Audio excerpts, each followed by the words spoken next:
एक गांव में एक बुढ़िया रहती थी। वह व्रत नियम बहुत रखती थी।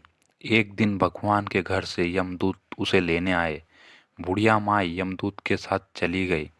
आगे गहरी नदी बह रही थी। बुढ़िया माँ डूबने लगी।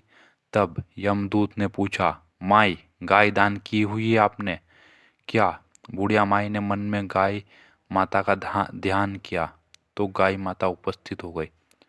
गाय की पूंछ पकड़कर बुढ़िया माई ने नदी पार कर लिया। आगे गए तो काले कुत्ते खाने दौड़े।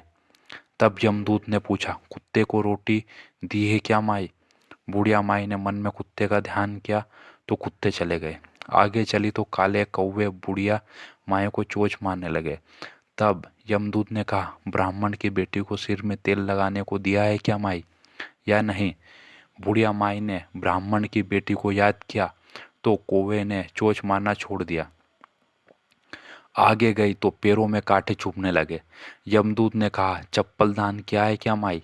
बुढ़िया माई ने याद किया तो चप्पल पैरों में आ गई।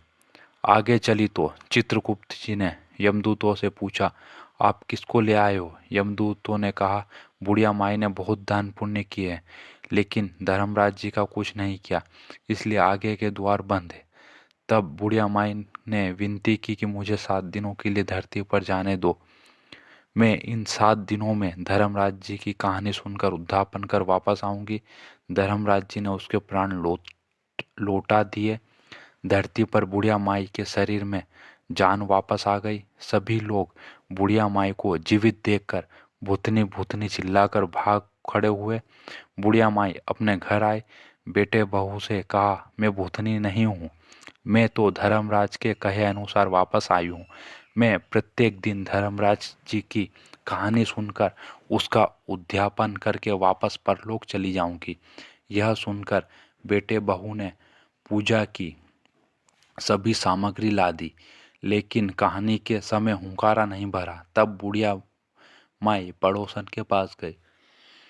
बुढ़िया माई ने पड़ोसन ने कहानी सुनी और हुंकारा भी भरा।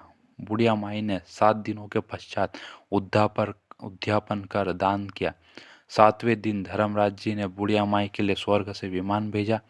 विमान देखकर सभी गांव वालों ने स्वर्ग जाने के लिए कहा।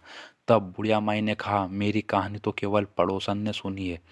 यह सुनकर सभी गांव वाले ने बुढ़िया माई के पांव पकड़ लिए और धर्मराज जी की कहानी सुनाने को कहा। बुढ़िया माई से कहानी सुनने के बाद सभी गांववासी विमान में बैठकर स्वर्ग वापस पहुंच गए। सभी गांववासी को देखकर धर्मराज जी ने कहा, मैंने तो केवल बुढ़िया माई के लिए विमान भेजा था। बुढ़िया माई ने कहा, मेरी कहानी इन सब ने सुनी है, इसलिए मेरा आधा पुण्य इनको दे दो और स्वर्ग में वास भी दे दो। तब धर्मराज जी ने सभी गांववासियों को स्वर्ग में वास दे दिया। सो हे धर्मराज जी, जैसे बुढ़िया माई को स्वर्ग दिया वैसे सबको देना, कहानी सुनने वाले को, कहने वाले को और कहते सुनते हुंकारा भरने वाले को। जय धर्मराज जी भगवान की जय हो।